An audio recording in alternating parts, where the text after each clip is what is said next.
Mga kapatid, pasensya na po kayo. Sorry po doon sa mga nagdamdam sa akin, nagtampo sa akin, o baka may nagalit po sa akin tungkol po doon sa vlogs ko po kagabi, tungkol doon sa mga minivans. Pasensya na po kayo. Sorry po ha.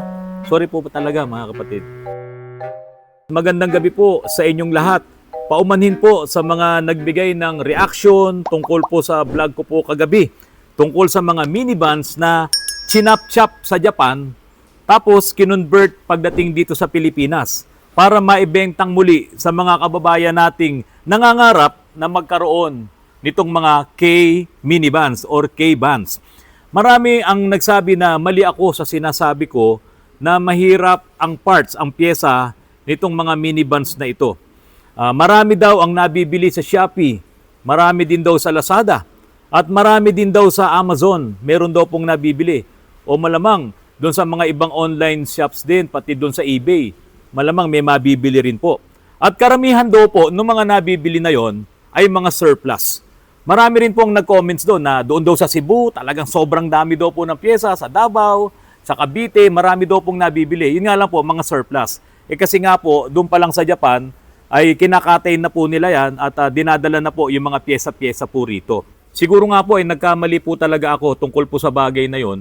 At ang sabi nga po nung karamihan na nag-comment ay hindi daw po ako nag-research. At sinabi ko rin sa vlog ko na magaling ang mga kababayan natin. Totoo naman nabanggit ko po yan doon sa vlog ko. Magagaling sila dahil kapag tinignan mo yung mga naka-display na yan, na mga K-vans o yung mga Suzuki Every Wagon at yung lahat ng mga minivans na binebenta diyan sa Davao, sa Cebu, maging sa Cavite at sa iba pang lugar ng ating bansa ay talagang magaganda po talaga yung pagkakayari, yung pagkaka-finish dito po sa mga units po na ito. Mga kapatid, hindi ko po sinisiraan ang mga builders at importers nitong mga minivans na ito. Ang mga sinasabi ko po ay ibinasi ko lamang din po doon sa mga maraming mga nakabili na ng mga minivans na ito at humihingi po sila ng tulong sa akin kung ano ang gagawin doon sa mga nabili nilang mga sasakyan.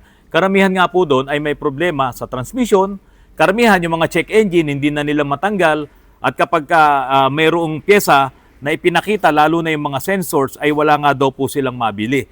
Kaya doon po nanggaling yung mga sinasabi ko po doon sa vlog ko po kagabi. Sa dinami-dami ng mga vlogs ko dito sa channel na ito ay lagi nating isinasama ang mga safety features ng mga sasakyan. Binabantayan at lagi kong isinasama sa mga vlogs ko ang mga safety recalls ng mga kumpanya, ng mga sasakyan na ito na ginagamit natin.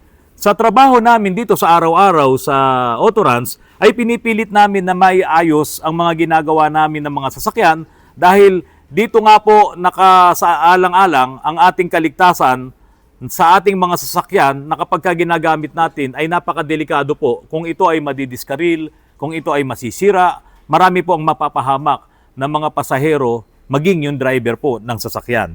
Dito sa nakaraang vlog ko po ay may mga nagkomento na marami ng mga magagaling na builders na gumagawa nitong mga minivans po na ito. Itong mga chinap-chap at pinagdugtong-dugtong pagdating po dito sa Davao, sa Cebu at iba pang lugar dito sa Pilipinas.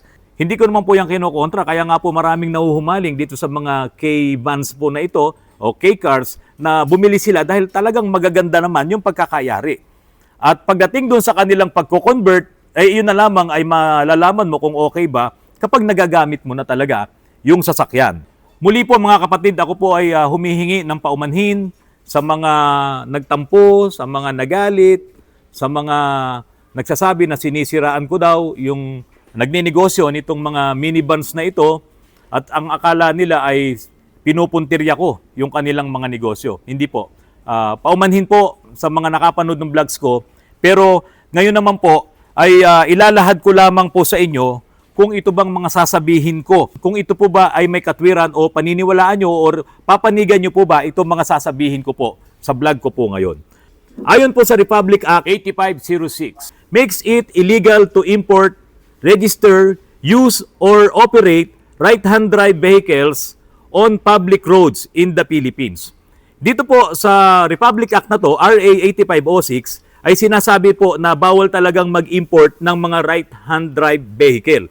At dahil sa batas na yan, ay chinap-chap nila ang mga minivans na yan, yung mga K-vans na yan, upang maisakay nila sa mga container, ma-import nila at i-declare po nila ito na mga spare parts, mga surplus na spare parts para po madala nila sa Pilipinas. Ma-import nila as surplus na spare parts, hindi po surplus na minivan.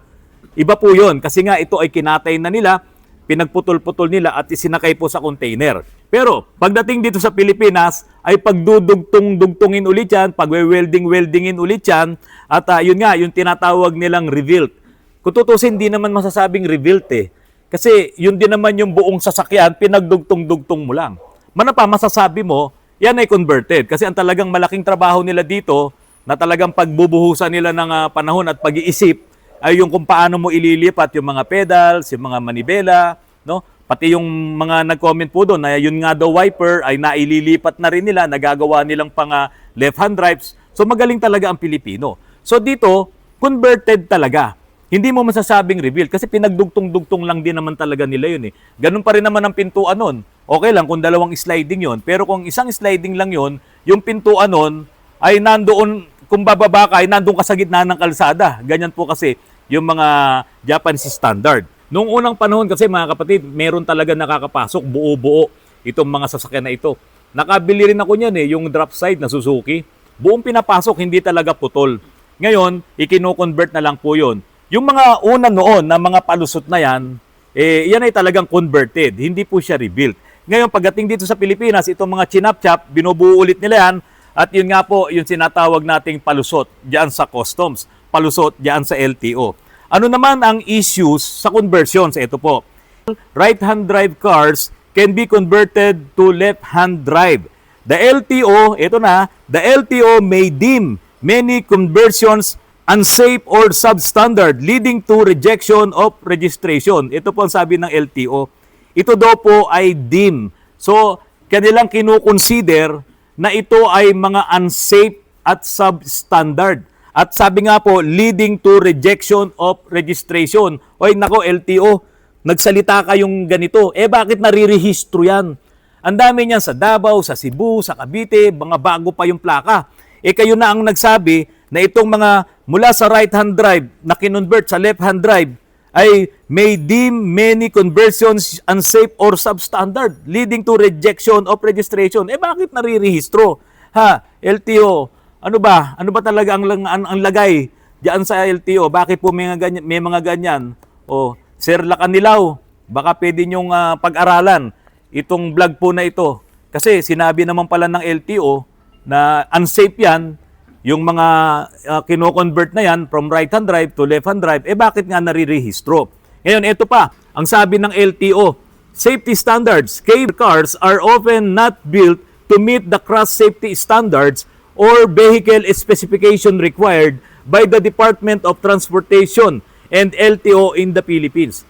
So ito palang mga ito, no, itong mga K-vans na to, kahit na hindi mo pa chinap-chap, hindi mo pa ito kinonvert, yung mga galing pa mismo ng Japan, hindi na na-meet nito yung cross safety standard na hinahanap ng Department of Transportation pati ng LTO. Ito yung hindi pa nagagalawa, ito yung hindi pa na-chap-chap, ito yung hindi pa nako-convert. Ang sabi po dito, hindi nito na-meet ang cross safety standard. Ito palang mga K-cars na to, bagsak na kagad kung dadalhin mo dito sa Pilipinas lalo na ngayon na napakialaman na yan, naputol na yan, na-chap-chap na yan, na-convert na yan. At lalo nang hindi yan papasa, hindi niya mamimit ngayon yung safety standard na hinahanap ng DOTR at ng LTO. Ito pa po mga kapatid, cars imported through unofficial gray market may lack proper documentation, certifications, and homologation required for registration. So ibig sabihin ng homologation, lahat ng mga dokumento nito, yung mga certifications nito, mula doon sa nagbuo ng sasakyan na ito, kung saan nanggaling yan, dapat ay mayroon nun yung mga nag-i-import ng tama. Pero itong mga na-import, doon sa gray market, doon sa black market, ito ay walang mga dokumento. Ito ay walang mga certifications. Kaya kung galing sa gray market, itong nabili mo na minivans, ito ay walang mga tamang mga certifications na masasabing ang produkto na nabili mo ay papasa doon sa specific standards and regulations dito sa Pilipinas. Kaya lang, Bakit nga ganun na nangyari? Bakit narirehistro? Bakit ang daming nabebenta? Nandyan sa social media, nandyan sa YouTube. No? Talagang maraming nahuhumaling, maraming nagkakagusto. Ito namang DOTR at LTO, sila naman pala ang nagsasabi na hindi pwede yan, ganito yan, hindi pasok sa safety standards yan, o walang mga certifications yan. Bakit nga kasi narirehistro? Alam nyo naman kung anong mangyayari. Hindi naman kahapon lang to nangyari. Ilang taon na to, ilang presidente na ang dumaan, nangyayari na po ito. Meron naman pala kayong mga sinasabing bawal yan, dapat ganito, dapat hindi ganyan. Bakit nga ganun na nangyayari? Ito pa, dito sa sinasabi na ito, ay dapat may standard ang sasakyan na i-import mo. Kaso, pinalusot lang kasi ang mga ito na surplus parts. Ito pa po, ang mga dapat nyong malaman. Legitimate imports. The only way a K-car can be legally used is if it is officially imported and distributed by Philippine dealer as a left-hand drive model. These are rare. Dito pa lang mga kapatid, sinasabi dito na yung legitimate na import, yung tamang pag-i-import, dapat ang mag-i-import nito ay yung authorized dealer dito sa Pilipinas. At sa ngayon, ang magbebenta niyan, doon pa lang sa Japan, converted na yan at ibebenta dito sa Pilipinas. Hindi pwede na i-import mo yung right-hand drive dito sa Pilipinas at saka mo i-convert dyan sa kung sino man yung dealer na to. Hindi po pwede kasi bawal nga sa batas yun eh. Hindi ka nga pwedeng mag-import ng right-hand drive. So, yung dealer na to, authorized dealer to, ng mga sasakyan, ibebenta niya, mga brand new yan, yung mga K-cars na yan, o kung hindi man yan brand new, second hand yan, galing sa Japan, doon pa lang, ay kino-convert na yan, gagawin ng right-hand drive. Ngayon, pagdating dito sa Pilipinas, siya ngayon ang magbebenta dito. Di siyempre, medyo mataas ang presyo niyan. Diba? Hindi ito yung mga chinap-chap. Ngayon, ang sabi dito, these are rare. Kakaunti lang to. Baka nga wala pa eh. Kasi si Suzuki naman dito sa Pilipinas, hindi nga nagbebenta ng ganyan doon sa kanilang dealership. Wala silang ganyan. Kaya, wala kang mabibili na mga legit na mga na-import na mga minivans na ito na hindi converted. Lahat yan converted, lahat yan chinap-chap para po maibenta dito sa Pilipinas. Ibig sabihin, hindi legit yung mga nag-import po na yan na dineclare nilang ito ay mga surplus. Kaya talagang kaunti lang po itong mga units na to na legal na in-import po dito. Kasi nga po, hindi talaga papasa din ito doon sa hinahanap na safety standard ng DOTR. Kung meron ka mang may import dito, siguro personal mo lang. Pero kung yung i-import mo ay ibebenta mo dito sa Pilipinas na maraming mga units, hindi nga po pwede dahil ang sinabi nga ng DOTR dito, hindi ito pasado sa kanilang safety standard. Many K-cars available in the Philippines are rebuilt from imported used parts and are often sold as surplus. These units are often sold with questionable registration process and the LTO has cracked down on such practice due to safety concerns. Grabe naman. Alam naman ng LTO yan na talagang iyan ay mula doon sa Japan, chinachap-chap, pagating dideclare na surplus, as pagating dito binubuo. Alam pala nila na ito ay mayroong safety concerns. Ngayon, ika-crackdown daw nila ito. Hindi mo na kailangan mag-imbestiga dito, LTO nandyan nga sa YouTube kung sino-sino yung mga gumagawa nito eh. 'Di ba? Dahil nga doon sa safety concerns. Surplus na parts, tapos pagating dito sa Pilipinas, binuo. O mga kapatid ito pong sinasabi ko sa inyo, ito po yung pinanggagalingan ko, yung mga sinasabi rin mismo ng gobyerno natin. Ito naman ay para doon sa sinasabi nilang mga safety concerns. Kaso, nagkakaroon kasi ng ganito eh. 'Di ba? Kung talagang maghihigpit ang LTO, kung talagang bawal yan, wala ka nang makikitang mga minivans ngayon na nakapagre-rehistro din ng bagong plaka. Dinaig pa yung mga lumang sasakyan na hanggang ngayon wala pa yung mga puting plaka. Ito, kumpleto kagad. Meron silang puting plaka. VIP. VIP, itong mga sasakyan na ito. Ang lagay, ano ba talaga kuya? Ang lagay. Mga kapatid, mag-ingat po kayo sa pagbili nitong mga units na ito. Baka may magsabi na brand new po ito. Hindi po iyan brand new. Nagkataon lang na pinapayagan kasing marehistro, rebuilt daw. Kaya ngayon, binibigyan ng bagong plaka. Hindi ngayon pinansin ng LTO yung sinasabi ng DOTR na hindi pasado sa safety standards itong mga K-vans saka K-cars doon sa hinahanap nila. Bakit nga ito narirehistro? Parang hindi sila nagkwekwentuhan doon, ano? Parang hindi nila alam yung mga sinasabi nila. Parang nakakalimutan na nila. Parang kahapon lamang, kausap mo. Tapos mamaya, iba na naman yung sasabihin. Ewan ko ba, sino bang pinagmanahan nila dyan, mga kapatid? Itong mga K-Cars minivans po na ito ay dinesign sa Japan urban settings lang and low speed driving condition. Mabagal lang po talaga. Kaya kung ikaw ay gusto mo na magkaroon itong mga minivans na to, hindi po ito mabibilis ha. Talagang ito ay mga low speed lang. At ito nung dinesign sa Japan ay doon sa kanilang urban settings lang. So sabi dito, not necessarily for the high-speed expressways or steep grades common in some parts of the Philippines. Hindi pwede doon sa matatarik na lugar.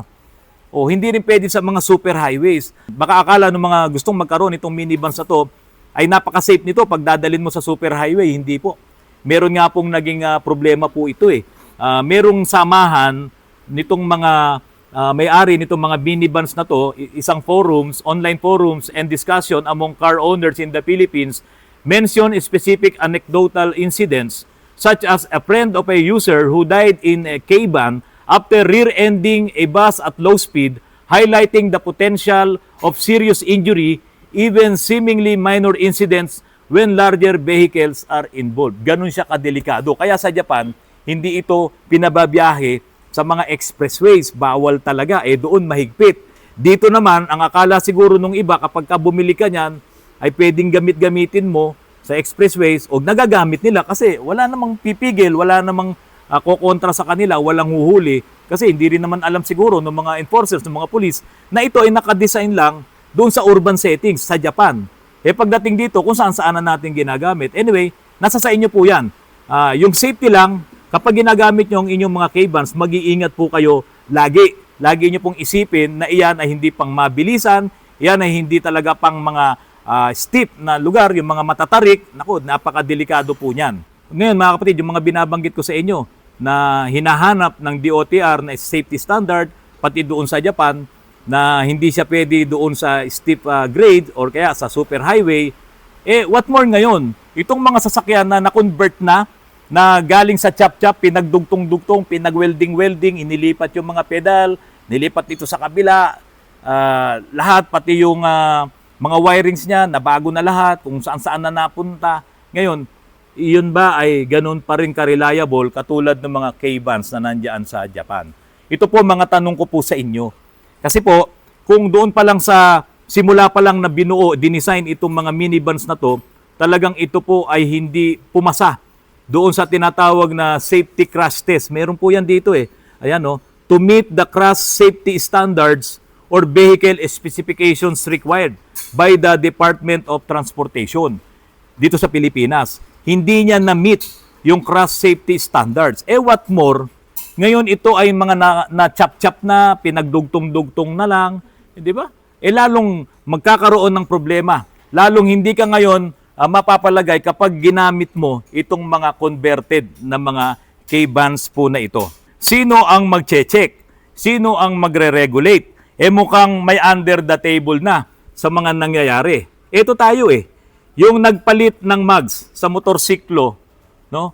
Nagpalit lang siya ng mags, medyo lumapad, pero yung gulong yung pa rin, hinuhuli. Diba? Merong ganyan si Colonel Busita, lumapit sa kanya, humingi sa kanya ng tulong. Meron naman, nakachinelas lang, no? Hinuli. Bawal daw. Dapat daw ay nakasapatos. Okay. Naging ano yan ng MMDA, itinuloy-tuloy nila yan, no? At iyan na ngayon ang sinusunod ng mga riders. Bakit ito? Ang daming sinabi ng DOTR, ang daming sinabi ng LTO na itong mga K-vans na yan na illegal na ipinasok dito sa Pilipinas. O sabihin na nating legal kasi nga surplus. Kaso binuo ulit Ginawa tuloy isang unit Di ba? So from legal, pagdating dito sa Pilipinas, binuo, naging illegal na naman. Kasi nga bawal mag-import ng right-hand drive. Bawal talaga, nasa batas yun. Doon sa Republic Act, 8506, bawal talaga mag-import niyan. Kaya ngayon, pagka nailababa na sa yarda, pagsasama-samahin ulit nila yung mga pyesa na yon at bubuin nila na isang unit ulit at i-convert po nila. Ngayon, itong mga lumalabag sa batas, pinalulusot. Di ba safety ang sinasabi ng DOTR at ng LTO? Pero bakit nakakalusot ito? Sana gumawa na lang ng batas na gawin na silang legal. Yan, yung mga nandiyan sa Davao, yung mga nandiyan sa Visayas, no? Gumawa na lang ulit ng batas na nagbibigay ngayon ng authority, pumili talaga sila nung papasa na magbuo nitong mga ano na yan, yung mga surplus na unit na galing dyan sa Japan. Alisin na nila yung bawal mag-import kasi pag chinap-chap pa yan, nitong mga nag-i-import, doon ngayon nagkakaroon ng maraming problema eh. Ipasok na lang dito sa Pilipinas, talagang magkaroon ng mga papayagan na mga authorized na mag-i-import niyan tapos i-convert nila. Pero hindi yun ganun kadali. Dapat lahat ay dadaan sa butas ng karayom. Hindi pwedeng yung ordinaryong welder lang makakabuo ng kanyang unit at maibebenta niya. Ang pinag-uusapan kasi dito, safety. Pero palagay ko, walang gagawa ng batas kasi ang dami niyang i-amend na batas na nandyan na sa ating sa ating saligang batas. Nandyan na lahat 'yon. Hindi mo na yung pwedeng tanggalin. Kaya po mga kapatid, ako po, kung ano man po yung mga nasabi ko sa inyo doon sa nakaraang vlog ko kahapon, siguro ang malaking pagkakamali ko po doon ay yung sinasabi kong mahirap ang pyesa. Mahirap ang pyesang brand new. Pero yung mga surplus, talagang marami yan. Kasi nga, nandyan na yung mga inuuwi nilang mga surplus na units. Yung hindi na talaga kayang buuin, no? Ibinebenta na lang talaga nila yung mga parts na surplus. Pero surplus yun. Hindi yun reliable. Kapag ka nakabili ko at hindi gumana, bibili ka na naman. At kung hindi na naman gumana, saan ka na ngayon kukuha ng brand new? Diyan ka ngayon mahirapan. O sige, bili ka sa eBay, bili ka sa Amazon, bumili ka sa Lazada, bumili ka sa Shopee, o karamihan, China, nasa sa inyo na po yan.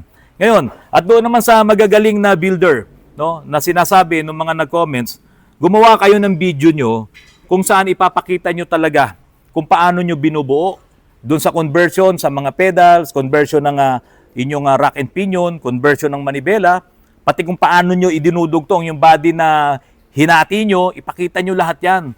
Bawat trabaho, lagyan nyo ng videos, ipakita nyo sa mga gustong bumili. Para doon pa lang malalaman na nila na talagang pulido ang trabaho nyo, talagang gumagamit kayo ng magagandang pyesa, pinapalitan nyo ng mga bago, no? At siguro, makikita naman yan ng mga viewers nyo na makakasigurado sila na kahit paano, na-meet nyo ngayon yung sinasabing safety standards. Pero yun nga ang problema sabi ng DOTR, kahit na yung mga K-cars pa lang na yan sa Japan, hindi na nga pasado doon sa crash safety standards na hinahanap ng DOTR. So, meron talagang malaking problema.